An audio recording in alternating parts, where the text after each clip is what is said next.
ಮಾಸ್ತಿಯವರಿಗೆ British ರಾಜ್ಯ ಇತ್ತಲ್ಲ ಅದ್ರ ಬಗ್ಗೆ ಬಹಳ ದೊಡ್ಡ ಪ್ರೇಮ ಇತ್ತಂತೆ. ಅವರು ಬ್ರಿಟಿಷ್ ರಾಜ್ಯದ ಅಧಿಕಾರಿಯಾಗಿದ್ದಂಥವ್ರು. ಯಾರಾದರೂ ಸ್ವಾತಂತ್ರ್ಯ ಹೋರಾಟಗಾರರು ಮಾಸ್ತಿಯವರಿಗೆ ನಾವು ಸ್ವಾತಂತ್ರ್ಯ ಹೋರಾಟ ಮಾಡಕ್ಕೆ ಹೋಗ್ತಾ ಇದೀವಿ ಸಹಾಯ ಮಾಡಿ ಅಂತ ಹೋದ್ರೆ, ಹೋಗ್ಬೇಡಿ, ಬ್ರಿಟಿಷರೇನಾದ್ರೂ ಈ ದೇಶ ಬಿಟ್ಟು ಹೋದ್ರೆ ನೀವು ನಾಶ ಆಗೋಗ್ಬಿಡ್ತೀರಿ, ದೇಶವೇ ನಾಶ ಆಗ್ಬಿಡುತ್ತೆ, ಬ್ರಿಟಿಷರು ಇರಬೇಕು ಅನ್ನೋಂಥ ಮಾತನ್ನ ಮಾಸ್ತಿಯವರು ಹೇಳ್ತಾ ಇದ್ರು ಅನ್ನೋದನ್ನ ಕೇಳಿದ್ದೇನೆ ಹೊರ್ತು ನನ್ನ ಹತ್ರ ಯಾವ ದಾಖಲೆನೋ ಇಲ್ಲ. ಮತ್ತೆ ಬಂದು ಮೇಷ್ಟ್ರು ಹೇಳ್ದಂಗೆ ಬರ್ಗೋರು ಸಾಕ್ಷ್ಯ ಕೊಡೋದಂತಂದ್ರೆ ಕಷ್ಟ ಆಗುತ್ತೆ. ಅಯ್ಯಪ್ಪನವರ ಮಾಸ್ತಿ ಕನ್ನಡದ ಆಸ್ತಿ ಅನ್ನುವಂಥ ಈ ಪುಸ್ತಕ ನಾನು ಲಕ್ಷ್ಮೀನಾರಾಯಣ ಸ್ವಾಮಿಗೂ ಲಿಂಗರಾಜ್ಗೂ ಹೇಳಿದ್ರೆ ಅದು ಕೊಡೋ ಬದಲಿಗೆ ನನಗೆ ಆ ಕಾರಂತರದಾದ್ರೂ ಕೊಟ್ಟಿದ್ರೆ ನನ್ನ ಗಂಟ್ಲಿಗೆ ಸರಿಯಾಗಿರೋದು ಅದು ಮಾತಾಡೋಕ್ಕೆ ಅಂತ.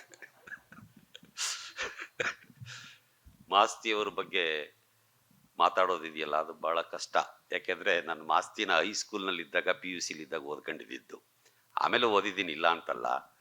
ನಮಗೆ ಇಲ್ಲಿ ಯೂನಿವರ್ಸಿಟಿಲಿ ನಾನು ವಿದ್ಯಾರ್ಥಿಯಾಗಿದ್ದಾಗ ಸರ್, ನಮ್ಮ ವಿಮಲಾ ಮೇಡಮ್ಮು ಮೊಸರಿನ ಮಂಗಮ್ಮ ಅಂತ ಒಂದು ಕಥೆಯನ್ನು ಪಾಠ ಮಾಡೋರು, ಅಲ್ಲಿ ಓದಿದೆ. ಆಮೇಲೆ PUC ಹುಡುಗರಿಗೆ ಪಾಠ ಹೇಳ್ಕೊಡ್ಬೇಕಾದ್ರೆ ಈ ಕಲ್ಮಾಡಿಯ ಕೋಣ, ಜೋಗೇರ ಅಂಜಪ್ಪನ ಕೊಳಿ ಕತೆ ಇಂಥವೆಲ್ಲ ಓದಿದ್ದಾಯಿತು. ಆದರೆ ಭಾಳ ಭೈರಪ್ಪನ ಓದೋ ರೀತಿ ಒಳಗಡೆ ಮಾಸ್ತಿಯವರ ಚಿಕ್ಕವೀರ ರಾಜೇಂದ್ರ ಅಂತ ಕಾದಂಬರಿಗಳನ್ನು ಹೈಸ್ಕೂಲು PUCಲಿದ್ದಾಗ ಭಾಳ ಆಸಕ್ತಿಯಿಂದ ಓದ್ತಾ ಇದ್ದೆ. ಸೊ ಅಷ್ಟು ನಮ್ಮಂಥವ್ರನ್ನ ಓದೋದಕ್ಕೆ ಹಚ್ಚಿದ ಲೇಖಕರ ಪೈಕಿ ಮಾಸ್ತಿ ಕೂಡ ಒಬ್ಬರು. ಒಂದು ರೀತಿಯಲ್ಲಿ ನಮ್ಮ ಮುನಿಯಪ್ಪನವರು ಮರೆತು ಹೋಗ್ತಾ ಇರುವ ಮಾಸ್ತಿಯವರನ್ನ ಇವತ್ತು ಮತ್ತೆ ಅವರಿಗೆ ಅವರ ಕೃತಿಗಳಿಗೆ ಒಂದು ನೆಲೆಯನ್ನು ತಂದು ಒದಗಿಸೋದ್ರ ಮೂಲಕ ಈ ಪುಸ್ತಕದ ಮೂಲಕ ಬಹಳ ಮಹತ್ವದ ಕೆಲಸವನ್ನು ಅವರು ಮಾಡಿದ್ದಾರೆ.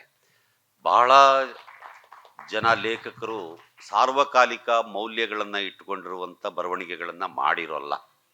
ಮಾಡಬೇಕಾಗತ್ತೆ, ಹಂಗಂತೇಳಿ ನಾವು ಎಲ್ಲರ ಹತ್ರನೂ ಎಲ್ಲವನ್ನು ನಿರೀಕ್ಷೆ ಮಾಡೋಕ್ಕೆ ಸಾಧ್ಯ ಇಲ್ಲ, ಮಾಡಿರಲ್ಲ. 50 ವರ್ಷದ ಹಿಂದೆ ಇದೇ ಬೆಂಗಳೂರು ಯೂನಿವರ್ಸಿಟಿಯಲ್ಲಿ ಕುವೆಂಪು ಅವರು ಬಂದು ವಿಚಾರ ಕ್ರಾಂತಿಗೆ ಆಹ್ವಾನ ಅಂತ ಆ ಕಾಲದ ವಿಶ್ವವಿದ್ಯಾಲಯದ ವಿದ್ಯಾರ್ಥಿಗಳಿಗೆ ಮಾತಾಡಿದ್ರಲ್ಲ, ಅದು ಇವತ್ತು ಮಾತಾಡೋದ ಹಾಗಿದೆ. ನೀವು ತೆಗೆದು ಓದಿ 50 ವರ್ಷದ ಹಿಂದಿನ ವಿಚಾರ ಕ್ರಾಂತಿಗೆ ಆಹ್ವಾನವನ್ನು ಡಾಮಿನಿಕ್ ಅವರೇ ಓದ್ ನೋಡಿ, ಗೊತ್ತಾಗ ನಮ್ಮ ಹುಡುಗರಿಗೆಲ್ಲ ಓದಿಸ್ಬೇಕಾದನ್ನು. ಇವತ್ತು ಈ ಕ್ಷಣದಲ್ಲಿ ನಮ್ಮ ಸಾಮಾಜಿಕ ಬದುಕು, ನಮ್ಮ ರಾಜಕೀಯ ವಿಚಾರಗಳು, ನಮ್ಮ ಪ್ರಜಾಪ್ರಭುತ್ವ, ಧನಾಶ್ರಿತ ಚುನಾವಣೆಗಳು, ಗುಣಾಶ್ರಿತ ಚುನಾವಣೆಗಳು, ಇಂಥ ಒಂದು ವಿಚಾರಗಳು 50 ವರ್ಷದಿಂದ ಕುವೆಂಪು ಏನು ಹೇಳಿದರೋ ಅದು ಇವತ್ತಿಗೂ ಕೂಡ ಅಷ್ಟೇ ಮೌಲ್ಯವನ್ನು ಇಟ್ಕೊಂಡಿರುವಂತಹ ಒಂದು ಭಾಷಣ ಅದು. ಆ ಥರದ ಒಂದು ನೀವು ಪಂಪನ್ನ ಬೇಕಾದ್ರೆ ಈ ಕಾಲಕ್ಕೆ ತಂದು ನಿಲ್ಲಿಸಿ ನಾವು ಮಾತಾಡ್ಬೋದು, ಕುಮಾರವ್ಯಾಸ ಈ ಕಾಲಕ್ಕೆ ಸಲ್ತಾನೆ, ಅದನ್ನು ನಾವು ವಿವರಿಸೋದಕ್ಕೆ ಸಾಧ್ಯ ಇದೆ. ಅದ್ರ ಬಹಳ ಜನ ಲೇಖಕರನ್ನ ಹಾಗೆ ಮುಂದಕ್ಕೆ ತಗೊಂಡೋಗೋಕ್ಕಾಗಲ್ಲ. ನಿಮಗೆ ಚೆನ್ನಾಗಿ ಗೊತ್ತಿದೆ, ನಮ್ಮ ಗೋಪಾಲಕೃಷ್ಣ ಅಡಿಗರು ಅವರು ಬಹಳ ಭಾಳ ಎತ್ತರದಲ್ಲಿ ಇದ್ದಂಥ ಕಾಲದೊಳಗಡೆ ಕುವೆಂಪು ಕವಿ ಅನ್ನೋದಾದರೆ ನಾನು ಕವಿ ಅಲ್ಲ ಅಂತ ಹೇಳೋರು. ನನ್ನನ್ನು ಕವಿ ಅಂತ ನೀವು ಯಾರಾದ್ರೂ ಕರೆಯೋದಾದರೆ ಕುವೆಂಪುನ ಕರಿಬೇಡಿ ಅಂತ ಹೇಳೋರು. ಆದರೆ ಇವತ್ತು ಅಡಿಗರು ಎಲ್ಲಿದ್ದಾರೆ, ಕುವೆಂಪು ಎಲ್ಲಿದ್ದಾರೆ? ಯೋಚನೆ ಮಾಡಬೇಕು ಇದನ್ನೆಲ್ಲ. ನಾವು ಯಾವುದೋ ಒಂದು ಬಿರುಸಿನೊಳಗಡೆ, ಯಾವುದೋ ಒಂದು ಕಾಲದೊಳಗಡೆ ನಮಗೆ ಬೇಕಾದ ನಮ್ಮ ಮನಸ್ಸಿಗೆ ಬಂದಿದ್ದನ್ನು ಮಾತಾಡ್ಬಿಡ್ಬೋದು, ಆದರೆ ಅದು ಉಳಿಬೇಕಲ್ಲ. ಆ ಉಳಿಯುವಂತಹ ಒಂದು ಕೆಲಸವನ್ನು ಕವಿಯಾದವನು ಮಾಡಿದರೆ ಅವನು ತಾನಾಗೆ ಉಳ್ಕೊಳ್ತಾನೆ, ಪ್ರಪಂಚ ಅವನ್ನ ಎತ್ಕೊಂಡು ಮುಂದಕ್ಕೆ ಹೋಗ್ತಾ ಇರ್ತದೆ. ನಾವು ಈಗ ನನ್ನ ಪದ್ಯ ಯಾರು ಓದಲಿಲ್ಲ, ನನ್ನ ಪದ್ಯದ ಬಗ್ಗೆ ಯಾರು ವಿಮರ್ಶೆ ಮಾಡಲಿಲ್ಲ ಅಂತ ಕೊರಿಕಳ್ತಾ ಕೂತ್ಕೊಳ್ಳೋದಿದೆಯಲ್ಲ, ತಪ್ಪದು. ನನ್ನ ಪದ್ಯಕ್ಕೆ, ನನ್ನ ಬರವಣಿಗೆಗೆ ಶಕ್ತಿ ಇದ್ದರೆ ಅದನ್ನು ಬೇಕಾದವನು ಓದ್ತಾನೆ, ಮತ್ತಿನ್ಯಾರೋ ಬೇಕಾದವನು ವಿಮರ್ಶೆ ಮಾಡ್ತಾವನೆ. ಇದಕ್ಕೆ ಶಕ್ತಿ ಇಲ್ಲ, ಇದೇ ಊನವಾಗಿದೆ ಅಂತಂದರೆ ಜನಕ್ಕೆ ಹಾಕಬೇಕು. ನಮ್ಮ ಕಿರಂ ಹೇಳೋರು ಯಾವಾಗಲೂ ನಿನ್ನ ಕವಿತೆಗೆ ನೀನೇ ರಾಯಭಾರಿ ಆಗಬೇಕು ಅಂತ ಹೇಳಿ, ಹಾಗಂತ ಹೇಳೋಕ್ಕೆ ನಾವು ನಮ್ಮ ಹೆಣವನ್ನು ನಾವೇ ಒತ್ಕೊಂಡು ಹೋಗೋದಕ್ಕೆ ಸಾಧ್ಯ ಆಗಲ್ಲ. ಅದು ಬಹಳ ಮುಖ್ಯ. ಮಾಸ್ತಿಯವರ ವಿಚಾರದಲ್ಲಿ ಕೂಡ ಹೀಗೆಲ್ಲ ನಾವು ಯೋಚನೆ ಮಾಡಬೇಕಾಗ್ತದೆ. ಮಾಸ್ತಿಯವ್ರನ್ನ ನಾವೆಲ್ಲ ಆ ಕಾಲದಲ್ಲಿ ಬಹಳ ಪ್ರೀತಿಯಿಂದ ನೋಡ್ತಾ ಇದ್ದಾರೆ. ಅವರ ನಾಮ ಎಷ್ಟು ಚೆನ್ನಾಗಿತ್ತು. ಅವ್ರ ನಾಮ ಟೋಪಿ, ಕೋಟು, ಆಮೇಲೆ ಕೈಯಲ್ಲಿ ಕೊಡೆ. ನೀವು ನಿಸಾರ್ ಅಹಮದ್ ಒಂದು ಒಳ್ಳೆ ಪದ್ಯ ಬರೆದವ್ರು, ಮಾಸ್ತಿ ಅಂತಲೇ ಒಂದು ಪದ್ಯ ಬರೆದಿದ್ದಾರೆ, ಓದಿರ್ಬೋದು.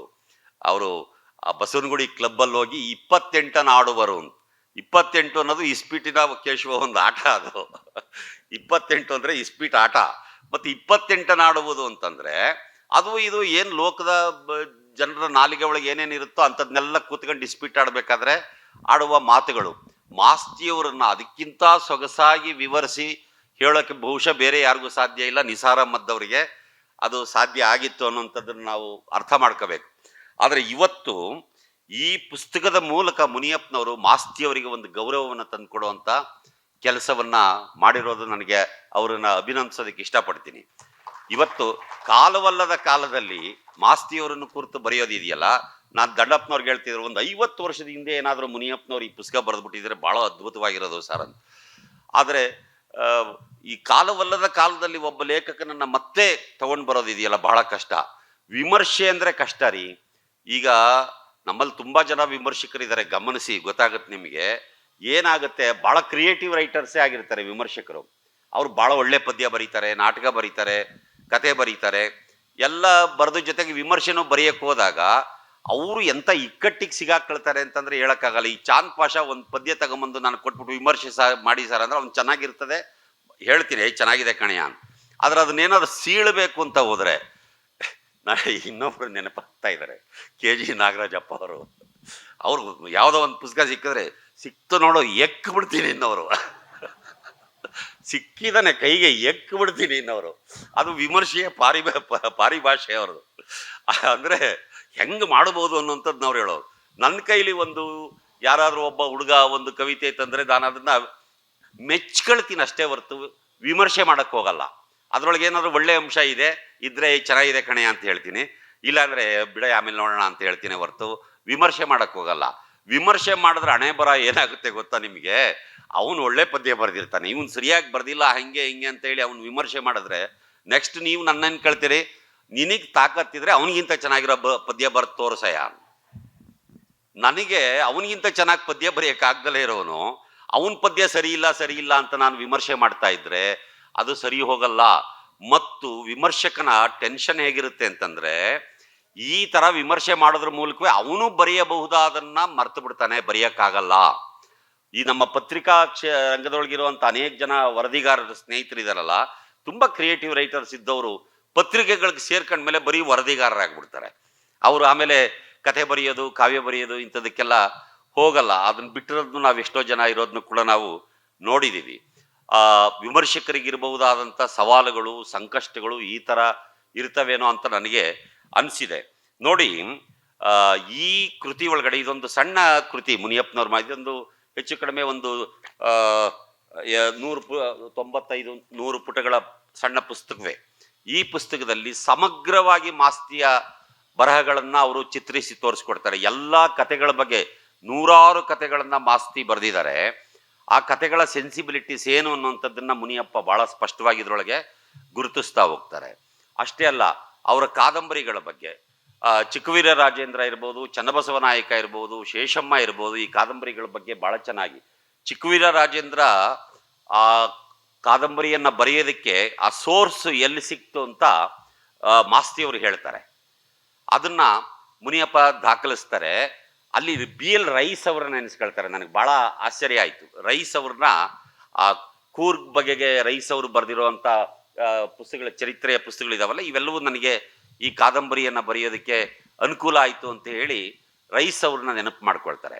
ಹೀಗೆ ಪೂರ್ವ ಕವಿಗಳನ್ನ ನೆನಪು ಮಾಡ್ಕೊಳ್ಳುವಂಥದ್ದು ಅಥವಾ ವಿದ್ವಾಂಸರು ನೆನಪು ಮಾಡ್ಕೊಳ್ಳುವಂಥದ್ದು ಕೂಡ ಬಹಳ ಮುಖ್ಯವಾದ್ದು. ಅದನ್ನ ಮುನಿಯಪ್ಪ ದಾಖಲಿಸಿರೋದು ನನಗೆ ತುಂಬಾ ಸಂತೋಷ ಆಗಿದೆ. ಮಾಸ್ತಿಯವ್ರ ಬಗ್ಗೆ ಇನ್ನೊಂದು ಆಕ್ಷೇಪ, ಏನು ಹೇಳಬೇಕೋ ಇಲ್ವೋ ಗೊತ್ತಿಲ್ಲ, ಅರಸು ಹೇಳ, ನಿನ್ನ ಧೈರ್ಯದ ಮೇಲೆ ಹೇಳ್ತೀನಿ. ಸ್ವಲ್ಪ ಬೇಕಲ್ಲ ಸರ್ ಬಿಗಿಯಾದವನು. ಹಾಗಾಗಿ ನನಗೆ ಯಾರೋ ಒಬ್ರು ನಮ್ಮ ಮೇಷ್ಟ್ರು ಹೇಳಿದ್ದು, ಮಾಸ್ತಿಯವರಿಗೆ ಬ್ರಿಟಿಷ್ ರಾಜ್ಯ ಇತ್ತಲ್ಲ ಅದ್ರ ಬಗ್ಗೆ ಬಹಳ ದೊಡ್ಡ ಪ್ರೇಮ ಇತ್ತಂತೆ. ಅವರು ಬ್ರಿಟಿಷ್ ರಾಜ್ಯದ ಅಧಿಕಾರಿಯಾಗಿದ್ದಂಥವ್ರು. ಯಾರಾದರೂ ಸ್ವಾತಂತ್ರ್ಯ ಹೋರಾಟಗಾರರು ಮಾಸ್ತಿಯವರಿಗೆ ನಾವು ಸ್ವಾತಂತ್ರ್ಯ ಹೋರಾಟ ಮಾಡಕ್ಕೆ ಹೋಗ್ತಾ ಇದೀವಿ, ಸಹಾಯ ಮಾಡಿ ಅಂತ ಹೋದ್ರೆ, ಹೋಗ್ಬೇಡಿ, ಬ್ರಿಟಿಷರೇನಾದ್ರೂ ಈ ದೇಶ ಬಿಟ್ಟು ಹೋದ್ರೆ ನೀವು ನಾಶ ಆಗೋಗ್ಬಿಡ್ತೀರಿ, ದೇಶವೇ ನಾಶ ಆಗ್ಬಿಡುತ್ತೆ, ಬ್ರಿಟಿಷರು ಇರಬೇಕು ಅನ್ನೋಂಥ ಮಾತನ್ನ ಮಾಸ್ತಿಯವರು ಹೇಳ್ತಾ ಇದ್ರು ಅನ್ನೋದನ್ನ ಕೇಳಿದ್ದೇನೆ ಹೊರ್ತು ನನ್ನ ಹತ್ರ ಯಾವ ದಾಖಲೆನೋ ಇಲ್ಲ. ಮತ್ತೆ ಬಂದು ಮೇಷ್ಟ್ರು ಹೇಳ್ದಂಗೆ ಬರ್ಗೋರು ಸಾಕ್ಷ್ಯ ಕೊಡು ಅಂತಂದ್ರೆ ಕಷ್ಟ ಆಗುತ್ತೆ. ಸೊ ಈ ತರ ಅವರು ಅದನ್ನ ನಾನು ಏನ್ ಮಾಡಿದ್ದೀನಿ ಸರ್ ಅಂತಂದ್ರೆ, ನಂದೊಂದು ನಾಟಕದೊಳಗಡೆ ಅದನ್ನ ಡೈಲಾಗ್ ಮಾಡ್ಬಿಟ್ಟು, ಯಾರೋ ಬೆಂಗಳೂರು ಕಡೆ ಸಾಹಿತ್ಯ ಅಂತೆ, ಸ್ವಾತಂತ್ರ್ಯ ಹೋರಾಟಗಾರರಿಗೆಲ್ಲ ಹಿಂಗೆ ಹೇಳ್ತಾರಂತೆ ಅಂತ ಹೇಳ್ಬಿಟ್ಟು ಡೈಲಾಗ್ ತರ ಮಾಡಾಕ್ಬಿಟ್ಟಿದ್ದೀನಿ. ನಂದೊಂದು ಮುಳ್ಳಿನ ಕಿರೀಟ ಅಂತ ಒಬ್ಬ ಸ್ವಾತಂತ್ರ್ಯ ಹೋರಾಟಗಾರನ ಇದನ್ನಿಟ್ಕೊಂಡು ನಾಟಕ ಬರ್ತೀನಿ, ಅದರೊಳಗೆ ಡೈಲಾಗ್ ಮಾಡಿ. ಸೊ ಹೀಗೆ ಅವ್ರ ಬಗೆಗೆ ಆಕ್ಷೇಪ ಮಾಡೋದಕ್ಕೂ ನಮ್ಗೆ ಈಗ ಇಲ್ಲ. ಅವ್ರನ್ನೆಲ್ಲ ಹಿಂದಿನವರು ಮಾಡಿರಬಹುದಾದಂಥ, ಆಡಿರಬಹುದಾದಂಥ ಕೆಲಸಗಳನ್ನ, ಅವರ ಮಾತುಗಳನ್ನ ನಾವು ಇಟ್ಕೊಂಡು ಯಾಕೆ ಇದನ್ನೆಲ್ಲ ಚರ್ಚೆ ಮಾಡಬೇಕು? ಇದರ ಅಗತ್ಯ ಇದೆಯಾ? ಯಾಕಯ್ಯ ಅದನ್ನೆಲ್ಲ ಇಟ್ಕೊಂಡು ಮಾತಾಡ್ತೀಯ ಅಂತ ಯಾರಾದ್ರೂ ತಲೆ ಚಚ್ಕೋಬಹುದು. ಯಾಕೆ ಅಗತ್ಯ ಇದೆ ಅಂತಂದ್ರೆ, ನಮ್ಮ ಪೂರ್ವ ಪರಂಪರೆ ಹೀಗೆಲ್ಲ ಇತ್ತು ಅನ್ನುವಂಥದ್ದನ್ನ ನಾವು ನಮ್ಮ ಮಕ್ಕಳಿಗೆ ಹೇಳಬೇಕಾಗಿದೆ. ನಮ್ಮ ಮಕ್ಕಳಿಗೆ ಆಯ್ಕೆಯ ಪ್ರಶ್ನೆ ಬಂದಾಗ ಯಾವುದನ್ನ ಆಯ್ಕೆ ಮಾಡ್ಕೋಬೇಕು ಅನ್ನೋದ್ರ ಬಗೆಗೆ ನಮ್ಮಂಥವರ ಮಾತುಗಳಿಂದ ಅವರಿಗೆ ಒಂದು ಸಣ್ಣ ಸೂಕ್ಷ್ಮ ಸಿಕ್ಕಬಹುದೇನೋ ಅನ್ನುವಂಥ ಒಂದು ನಿರೀಕ್ಷೆ ನನಗಿದೆ. ಆಮೇಲೆ ಪಾಶ್ಚಿಮಾತ್ಯ ನೋಡಿ, ಇದಕ್ಕೆ ಈ ಕಥೆಗಳಲ್ಲಿ ಮುನಿಯಪ್ಪನವ್ರ ಪುಸ್ತಕದೊಳಗೂ ಕೆಲವು ಸಾಕ್ಷ್ಯಗಳು ಸಿಗ್ತವೆ, ಇಲ್ಲ ಅಂತಾನಿಲ್ಲ. ಪಾಶ್ಚಿಮಾತ್ಯರ ಬಗೆಗೆ ಅವ್ರನ್ನ ಕೇಂದ್ರವಾಗಿಟ್ಕೊಂಡು ಪಾತ್ರಗಳಾಗಿಟ್ಕೊಂಡು ಬರೆದಂಥ ಕಥೆಗಳಿದೆಯಲ್ಲ, ಮಾಸ್ತಿಯವರು ಅಪರೂಪದ ಕಥೆಗಳನ್ನು ಅವರು ಬರೆದಿದ್ದಾರೆ. ಅದನ್ನ ಮುನಿಯಪ್ಪನವ್ರು ಕೂಡ ಗುರುತಿಸಿ ಶ್ಲಾಘಿಸ್ತಾರೆ. ಇದು ಬಹಳ ಮುಖ್ಯವಾದ್ದು. ಮತ್ತು ಇದನ್ನ ಗಂಭೀರವಾಗಿ ಅಧ್ಯಯನ ಮಾಡಿದ್ದಾರೆ. ನಾವು ಮಾಸ್ತಿಯನ್ನ ಓದೋದು ಬಹಳ ಆನಂದ ಪಡೋಕೆ ಬಿಡಿ, ನಾನು ವಿಮರ್ಶಕ ಅಲ್ಲ, ನಾನು ಖುಷಿಗೆ ಓದೋದು. ಯಾವುದೇ ಕೃತಿ ನನ್ನ ಕೈಲಿ ಕೊಟ್ಟರು ಕೂಡ ಸಂತೋಷ ಸಿಗುತ್ತೆ ಅನ್ನೋದಾದ್ರೆ ಮಾತ್ರ ಓದ್ತೀನಿ ಹೊರತು, ಇಲ್ಲ ಅಂತಂದ್ರೆ ಇಲ್ಲ. ಅಥವಾ ಯಾವ್ದಾದ್ರು ಒಂದು ಅರಿವನ್ನು ಪಡೆಯೋದಕ್ಕಾಗಿ ಒಂದು ಕೃತಿಯನ್ನು ಓದ್ತೀನಿ ಹೊರತು ಇಲ್ಲಾಂದ್ರೆ ಓದಕ್ಕಾಗಲ್ಲ. ಆದರೆ ಮಾಸ್ತಿಯವರು ಅವರ ಕೃತಿಗಳನ್ನ ಗಂಭೀರವಾದ ಅಧ್ಯಯನಕ್ಕೆ ಒಳಗೆ ಮಾಡಿರುವಂಥದ್ದು ಮುನಿಯಪ್ಪನವರು. ಬಹುಶಃ ಈ ಕಾಲದಲ್ಲಿ ಯಾರೂ ಇಲ್ವೇ ಇಲ್ಲ ಅವರು ಆ ಕೆಲಸ ಮಾಡಿರುವಂಥದ್ದನ್ನ ನಾವು ಶ್ಲಾಘಿಸ್ಬೇಕಾಗತ್ತೆ, ಮೆಚ್ಚಬೇಕಾಗುತ್ತೆ. ಇದು ತನ್ನ ಕಾಲದ ಲೇಖಕರನ್ನ, ತನ್ನ ಹಿಂದಿನ ಲೇಖಕರನ್ನ ಒಂದು ರೀತಿಯಲ್ಲಿ ಜನರ ನಡುವೆ ತಂದು ಇಡುವಂತ ಕೆಲಸ ಮಾಡೋದಿದೆಯಲ್ಲ, ಇದು ವಿಮರ್ಶಕನಾದವನ ಬಹಳ ದೊಡ್ಡ ಜವಾಬ್ದಾರಿ, ವಿದ್ವಾಂಸನ ಜವಾಬ್ದಾರಿ ಅಂತಾನೆ ಹೇಳ್ಬೇಕಾಗ್ತದೆ. ಒಬ್ಬ ವಿದ್ವಾಂಸನಾದವನು ಕೂಡ ಆ ಥರದ ಜವಾಬ್ದಾರಿಯನ್ನ ಹೊರಬೇಕಾಗಿರುವಂಥದ್ದು ಬಹಳ ಮುಖ್ಯ. ಆಮೇಲೆ ಇವತ್ತಿಗೂ ನಾವು ಅಲಕ್ಷ್ಯ ಮಾಡಿರುವ ತುಂಬಾ ಜನ ಲೇಖಕರಿದ್ದಾರೆ. ಅವ್ರನ್ನ ಸರಿಯಾಗಿ ನಾವು ಬರ್ಗೂರ್ನ ಎಷ್ಟು ರೀತಿ ಒಳಗೆ ವಿಮರ್ಶೆ ಮಾಡಲಾಗಿದೆ. ಅವರ ಭರತನಗರಿ ಇರ್ಬೋದು ಅಥವಾ ಯಾವುದೇ ಶಬರಿ ಥರದ, ಈಗ ನಮ್ಮ ದಂಡಪ್ಪನರೇನ ಬರ್ಗೂರ್ ಎದುರುಗಡೆ ಕೂತವ್ರೆ ಅಂತ ಅಷ್ಟು ಹೇಳಿರ್ಬೋದು. ಅವರೇ ಹೇಳಿದ್ ಮಾತದು. ಸೊ ಆದರೆ ಗಂಭೀರವಾಗಿ ಅದನ್ನ ಅಧ್ಯಯನ ಮಾಡಬೇಕು, ಬರಿಬೇಕಾಗ್ತದೆ. ಬರ್ಗೂರ್ದಿರ್ಲಿ, ಅವ್ರದೇ ತಲೆಮಾರಿನ ಕಾಳೇಗೌಡರ ಕಥೆಗಳಿರ್ಬೋದು, ಕುಮ್ಮಿಯವರ ಕಥೆಗಳಿರ್ಬೋದು, ಕಾದಂಬರಿಗಳಿರ್ಬೋದು, ಇವುಗಳ ಬಗೆಗೆ ನಾವೆಲ್ಲ ಅಧ್ಯಯನ ಮಾಡಿದೀವಿ. ಅಥವಾ ನನ್ನ ತಲೆಮಾರಿನ ಒಬ್ಬ ಅಬ್ದುಲ್ ರಶೀದ ಇರ್ಬೋದು, ಒಬ್ಬ ನಟರಾಜ ಉಳಿಯಾರ್ ಇರ್ಬೋದು, ಅಥವಾ ಒಬ್ಬ ನಮ್ಮ ರಾಜಪ್ಪ ದಳವಾ ಇರ್ಬೋದು, ಆತನ ಕೃತಿಗಳಿರ್ಬೋದು.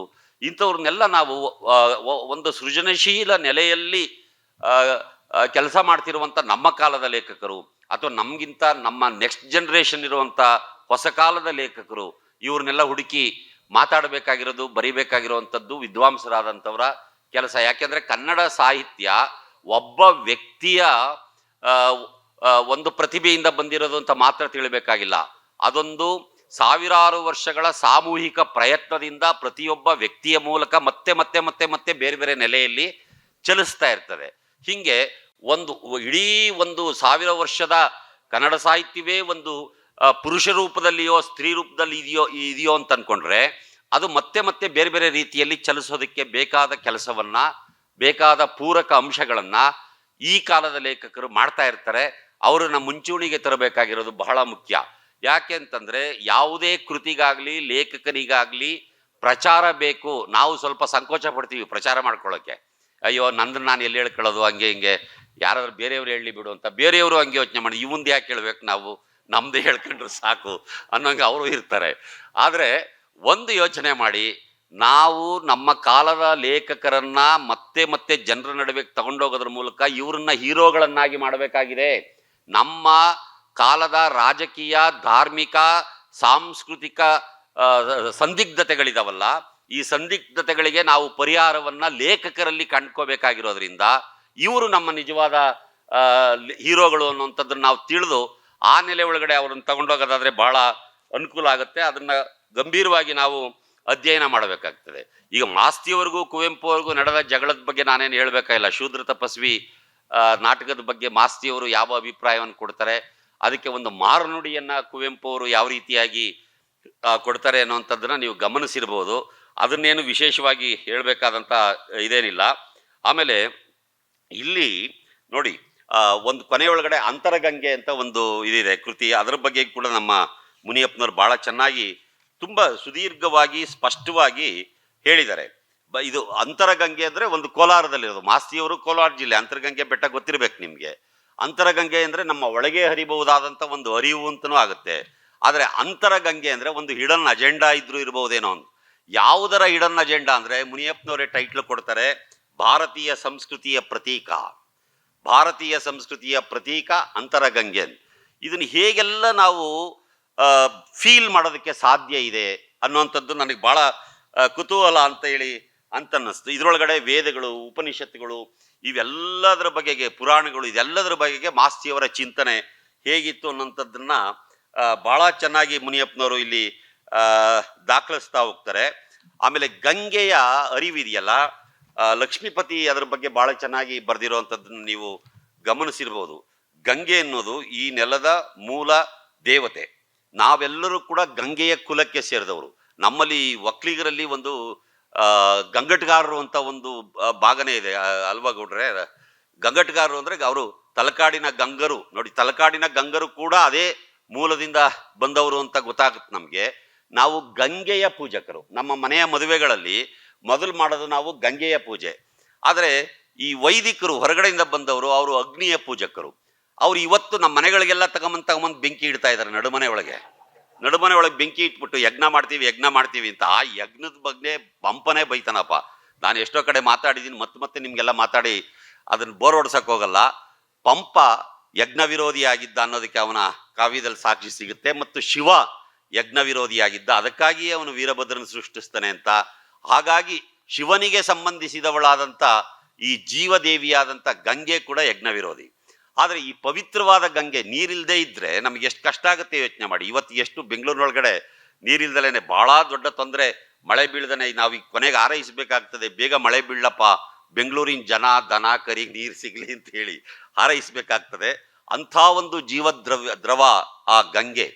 ಆ ಗಂಗೆಯನ್ನ ಇವರು ಅವಮಾನಿಸ್ತಾರೆ. ಅದನ್ನ ಹಾಕೊಂಡು ತುಳಿದು ನೋಡಿ ನಾವು ನಿಮ್ ದೇವ್ರು ತುಳಿತಾ ಇದ್ದೀವಿ. ಆದ್ರೆ ಶೂದ್ರರಿಗೆ ಬಹಳ ಕಷ್ಟ. ಅವ್ರಿಗೆ ಎದುರಾಗಿ ಮಾತಾಡೋದು ಇದೆಯಲ್ಲ, ನಿಂತ್ಕೊಂಡು ಪುರೋಹಿತರ ಎದುರುಗಡೆ ನಿಂತ್ಕೊಂಡು ಮಾತಾಡೋದು ಬಹಳ ಕಷ್ಟ. ಅದಕ್ಕೆ ಅವರು ಏನಾದ್ರು ಇವ್ರ ದೇವ್ರು ತುಳಿಬೇಕಂತ ಲಕ್ಷ್ಮೀಪತಿ ಬರ್ದಿರೋದು ಇದು. ಅವನು ಏನ್ ಹೇಳ್ತಾನೆ ಅದರೊಳಗೆ ಅಂತಂದ್ರೆ, ಈ ಹಳ್ಳಿಗಳಲ್ಲಿ ಗ್ರಾಮ ದೇವತೆ ಹಬ್ಬಗಳಲ್ಲಿ ಕೊಂಡ ಹಾಕ್ತಾರಲ್ಲ, ಕೊಂಡ ಹಾಕ್ಬಿಟ್ಟು ಚೆನ್ನಾಗಿ ನಿಗಿ ಬೆಂಕಿ ಕಾಯಿಸಿ ರಾತ್ರಿ ಆದ್ಮೇಲೆ ಹರಕೆ ಕಟ್ಕೊಂಡಿರೋರೆಲ್ಲ ಹೋಗಿ ಅದನ್ನು ತುಳ್ಕೊಂಡು ಓಡ್ತಾರೆ. ಆಮೇಲೆ ಹೇಳ್ತಾರಂತವ್ರಿಗೆ, ನೋಡ್ರಲ್ಲೇ ನಿಮ್ ದೇವ್ರ ನಾವು ತುಳಿದಿದ್ದೀವಿ ಅಂತ. ನಿಮ್ ದೇವ್ರನ್ನ ಇವರು ಗಂಗೆನ ಹಿಂಗ ಹಾಕಿ ತುಳಿಯೋರಲ್ಲ, ಅವ್ರ ದೇವ್ರ ನಾವು ತುಳಿದಿದ್ವಿ. ನೋಡಿ, ಈ ಗಂಗೆ ಅನ್ನುವಂತ ಒಂದು ಸಂಕೇತ ಇದೆಯಲ್ಲ, ಇದನ್ನ ಮಾಸ್ತಿಯವರ ದೃಷ್ಟಿಯಿಂದ ಹೇಗೆಲ್ಲ ನಾವು ಗ್ರಹಿಸೋದಕ್ಕೆ ಸಾಧ್ಯ ಆಗತ್ತೆ. ಮುನಿಯಪ್ಪನವ್ರು ಇದ್ರ ಬಗ್ಗೆ ಸಾಕಷ್ಟು ವಿವರವಾದಂಥ ಅನೇಕ ಅಂಶಗಳನ್ನ ಇಲ್ಲಿ ಬರೆದಿದ್ದಾರೆ. ಇದನ್ನೆಲ್ಲ ಓದಿ ನಿಮ್ಗೆ ಹೇಳ್ಬೋದು, ಹೇಳಕ್ ಹೋಗಲ್ಲ, ನೀವೇ ಓದ್ಕೊಳ್ಳಿ. ಯಾಕೆಂತಂದ್ರೆ ನಿಮಗೂ ಓದಬೇಕಾದಂಥ ಒಂದು ಅನಿವಾರ್ಯತೆ ಇದೆ. ಆಮೇಲೆ ಭಗವದ್ಗೀತೆಯ ಬಗೆಗಿನ ಚಿಂತನೆಗಳಿರ್ಬೋದು, ಮಾಸ್ತಿಯವರ ಚಿಂತನೆಗಳು ಹೇಗಿದ್ದಾವೆ ಅನ್ನೋಂಥದ್ದನ್ನ ಮುನಿಯಪ್ಪನವ್ರು ಇಲ್ಲಿ ದಾಖಲಿಸಿರೋಂಥದ್ದಿರ್ಬೋದು, ಇವೆಲ್ಲವೂ ಕೂಡ. ಆಮೇಲೆ ಅಷ್ಟೇ ಅಲ್ಲ, ಬರೀ ವೇದ, ಉಪನಿಷತ್ತು, ರಾಮಾಯಣ, ಭಗವದ್ಗೀತೆ, ಮಹಾಭಾರತ ಇಷ್ಟಕ್ಕೆ ಮುನಿಯಪ್ಪ ಅಥವಾ ಮಾಸ್ತಿಯವರು ನಿಂತು ಹೋಗಿದ್ದಾರೆ ಅಂತಲ್ಲ. ನಮ್ಮ ದೇಶದ ಮೇಲೆ ಬೇರೆ ಬೇರೆ ವಿದೇಶಿ ಆಕ್ರಮಣಗಳು ನಡೆದವಲ್ಲ, ಆ ಆಕ್ರಮಣಗಳ ಬಗೆಗೂ ಇಲ್ಲಿ ದಾಖಲಿಸಲಾಗಿದೆ. ಆಮೇಲೆ ಯಾಕೆ ಆ ಆಕ್ರಮಣದ ಕಾರಣಗಳೇನು ಅಂತ ನಮ್ಮ ಪಾಪ ಮಾಸ್ತಿ ಹೇಳಲ್ಲ. ಯಾಕೆಂತಂದ್ರೆ ಅವ್ರಿಗೆ ಗೊತ್ತು ಇದನ್ನೆಲ್ಲ ಹೇಳ್ಕೊಂಡು ಹೋದ್ರೆ ಬಹಳ ಕಷ್ಟ ಆಗ್ಬೋದೇನೋ ಅಂತ. ನಮ್ಮಂತವ್ರು ಇತ್ತೀಚೆಗೆ ಹೇಳಕ್ ಶುರು ಮಾಡಿದೀವಿ, ಅದು ಬಹಳ ಕಷ್ಟ. ಗುಜರಾತ್ ಅಲ್ಲಿ ನೋಡಿ, ಅಲ್ಲಿ ಅದ್ಯಾರೋ ಅಫ್ಘಾನಿಸ್ತಾನ, ಆ ಗಜನಿ ಮೊಹಮ್ಮದ್, ಗೋರಿ ಮೊಹಮ್ಮದ್ ಬರ್ತಾರಲ್ಲಪ್ಪ 10ನೇ ಶತಮಾನದಲ್ಲಿ, ಅವರಿಗೆ ರೂಟ್ ಮ್ಯಾಪ್ ಹಾಕೊಟ್ಟು ಅವ್ರು ಯಾರು ಅಂತ ಕೇಳಿದ್ರೆ ಸೋಮನಾಥ ದೇವಾಲಯದ ಮೇಲೆ ಬಂದು ದಾಳಿ ಮಾಡಿ ಅಲ್ಲಿರೋ ಸಂಪತ್ನೆಲ್ಲ ಎತ್ಕೊಂಡು ಹೋಗೋ ಹಂಗೆ ಬಂದ್ರಲ್ಲ ಅವರು. ಅವ್ರನ್ನ ಅಲ್ಲಿಂದ ಕರ್ಕೊಂಬಂದವ್ರು ಯಾರು, ದಾರಿ ತೋರಿಸ್ತವ್ರು ಯಾರು? ಗುಜರಾತು, ರಾಜಸ್ಥಾನ ಈ ಕಡೆಯಿಂದ ಹೋಗಿದಂಥ ಬ್ರಾಹ್ಮಣ ಬನಿಯ ವ್ಯಾಪಾರಿಗಳು. ಅವರಿಗೆ ದೇವಾಲಯದಲ್ಲಿರೋ ಸಂಪತ್ತನ್ನ ಒಡ್ಕೊಳಕ್ ಸಾಧ್ಯ ಇರಲಿಲ್ಲ. ಯಾಕೆಂದ್ರೆ ಅವ್ರಿಗೆ ಭಯ. ದೇವಾಲಯಗಳ ಗರ್ಭಗುಡಿಗೆ ಹೋಗಿ ಸಂಪತ್ತನ್ನು ತಗೊಳ್ಳೋದ್ರೆ ಭಯ ಆಗುತ್ತೆ. ನೀನು ಒಡ್ಕೊಳಪ್ಪ, ನಮ್ಗೊಂಚೂರು ಕೊಟ್ಟು ಹೋಗುವಂತ ಇದ್ರೂ ಇರಬಹುದೋ ಏನೋ ಗೊತ್ತಿಲ್ಲ. ಈ ತರ ನೀವು ಚರಿತ್ರೆಯನ್ನ ಸರಿಯಾಗಿ ಯೋಚನೆ ಮಾಡಿದ್ರೆ, ಅಥವಾ ಒಂದು ಕಲ್ಪನೆ ಇಟ್ಕೊಂಡಾದ್ರೂ, ಸೃಜನಶೀಲ ಮನಸ್ಥಿತಿಯಿಂದಲಾದ್ರೂ ಯೋಚನೆ ಮಾಡಿದ್ರೆ, ಅದರಿಂದ ಹೊಸ ಹೊಳಹುಗಳನ್ನ ಹೇಳೋದಕ್ಕೆ ಮತ್ತು ನಮ್ಮ ಕಾಲದ ಜನರಿಗೆ ಅರಿವನ್ನ ಮೂಡಿಸೋದಕ್ಕೆ ಸಾಧ್ಯ ಆಗುತ್ತೆ ಅಂಥದ್ದು. ನೋಡಿ, ಈ ಮಾಸ್ತಿಯವರನ್ನ ಕುರಿತಂತ ಈ ಪುಸ್ತಕ ಓದಬೇಕಾದ್ರೆ ಮುನಿಯಪ್ಪನವ್ರದ್ದು ಇಂಥವೆಲ್ಲ ನನಗೆ ಕೆಲವು ಅನೇಕ ಸಂಗತಿಗಳು ಇದು ಬಹಳ ಮುಖ್ಯವಾದ್ದು. ಆಮೇಲೆ ಆ ನೋಡಿ, ನಮಗೆ ಭಗವದ್ಗೀತೆ ಆಗಲಿ ಇವತ್ತಿಗೂ ನಾವು ರಾಮಾಯಣ, ಭಗವದ್ಗೀತೆ ಅವೆಲ್ಲ ಮಹಾಕಾವ್ಯಗಳು ಬಿಡಿ, ಭಗವದ್ಗೀತೆ ಅಂತ ಕೃತಿಗಳು, ಇವುಗಳನ್ನ ನಾವು ಯಾಕೆ ಉಳಿಸ್ಕೊಳ್ಳೋಕ್ಕೆ ಇಷ್ಟಪಡ್ತೀವಿ? ಸ್ವಂತ ಇಚ್ಛೆ ಇದೆಯಾ ನಮಗೆ? ಯಾರಿಗಾದ್ರೂ ಭಗವದ್ಗೀತೆಯ ಅನೇಕ ಸಂಗತಿಗಳ ಬಗೆಗೆ, ಅಲ್ಲಿ ಅನೇಕ ಒಳ್ಳೆಯ ಸಂಗತಿಗಳು ಇದಾವೆ, ಕೆಡುಕಿನ ಸಂಗತಿಗಳು ಇದಾವೆ, ಮನುಷ್ಯನಿಗೆ ಬೇಕಾದ್ದು ಇದೆ, ಮನುಷ್ಯ ವಿರೋಧಿಯಾದಂಥ ಸಂಗತಿಗಳು ಇದಾವೆ. ಅವುಗಳನ್ನೆಲ್ಲ ನಾವು ಚರ್ಚೆ ಕೂಡ ಮಾಡ್ತಾ ಇಲ್ಲ, ಮಾತಾಡ್ತಾ ಇಲ್ಲ. ಮಕ್ಕಳಿಗೆ ಬಾಯಿಪಾಠ ಮಾಡಿಸೋದು ಅದು ಇದು ಮಾಡ್ತಿರ್ತೀವಿ, ಇಲ್ಲ ಅಂತಲ್ಲ. ಆದರೆ ಅದ್ರ ಬಗ್ಗೆ ಯಾಕೆ ಯೋಚನೆ ಮಾಡಕ್ ಸಾಧ್ಯ ಇಲ್ಲ? ನಮ್ಮ ಇಚ್ಛೆಗೆ ವಿರುದ್ಧವಾಗಿ ಅದನ್ನೆಲ್ಲ ಯಾಕೆ ಮತ್ತೆ ಮೈ ಮೇಲೆ ಎಳ್ಕೊಳ್ತಾ ಇದ್ದೀವಿ? ಬಹುಶಃ ಯಾರದ್ದೋ ಬಲಾತ್ಕಾರಕ್ಕೆ ನಾವು ಒಳಗಾಗಿದ್ದೀವ? ಇಡೀ ನಮ್ಮ ಮನಸ್ಸನ್ನ, ನಮ್ಮ ಆಲೋಚನಾ ಕ್ರಮವನ್ನ, ನಮ್ಮ ಜೀವನ ಕ್ರಮವನ್ನ ಯಾರೋ ತಿರುಚಿ ಅವರಿಗೆ ಬೇಕಾದದನ್ನ ತುಂಬ ಪ್ರಯತ್ನವನ್ನ ಮಾಡ್ತಾ ಇದ್ದಾರ? ಇಂಥವೆಲ್ಲ ಯೋಚನೆಗಳನ್ನ ಈ ಪುಸ್ತಕ ಓದಿದಾಗ ನನಗೆ ಗೊತ್ತಾಯ್ತು. ಬಹಳ ಚೆನ್ನಾಗಿದೆ, ನೀವು ಒಂದ್ಸರಿ ಓದಿ. ಮುನಿಯಪ್ಪನವರು ನಮ್ಮ ಕಾಲದ ಲೇಖಕರನ್ನ ತಮ್ಮ ಅಧ್ಯಯನದ ಮೂಲಕ ಹೊಸ ರೀತಿಯ ವಿಶ್ಲೇಷಣೆಗೆ ಒಳಪಡಿಸ್ಬೇಕಾದಂಥ ಜವಾಬ್ದಾರಿಯನ್ನ ಅವರು ಆಗಿದೆ ಅನ್ನುವಂಥದ್ದು ನನ್ನ ತಿಳುವಳಿಕೆ ಆಗಿದೆ. ದಯಮಾಡಿ ಅದನ್ನು ಮಾಡಬೇಕು ಅಂತ ವಿನಂತಿ ಮಾಡ್ಕೊಳ್ತಾ, ಇಲ್ಲಿ ಇಷ್ಟೊತ್ತು ನನ್ನ ಮಾತುಗಳನ್ನ ಕೇಳಿದ ತಮ್ಮೆಲ್ಲರಿಗೂ ಮತ್ತು ನನ್ನನ್ನು ಇಲ್ಲಿ ಬರಮಾಡ್ಕೊಂಡಂಥ ಎಲ್ಲ ಗೆಳೆಯರಿಗೂ ಕೃತಜ್ಞತೆ ತಿಳಿಸಿ ನನ್ನ ಮಾತು ಮುಗಿಸ್ತೀನಿ. ನಮಸ್ಕಾರ.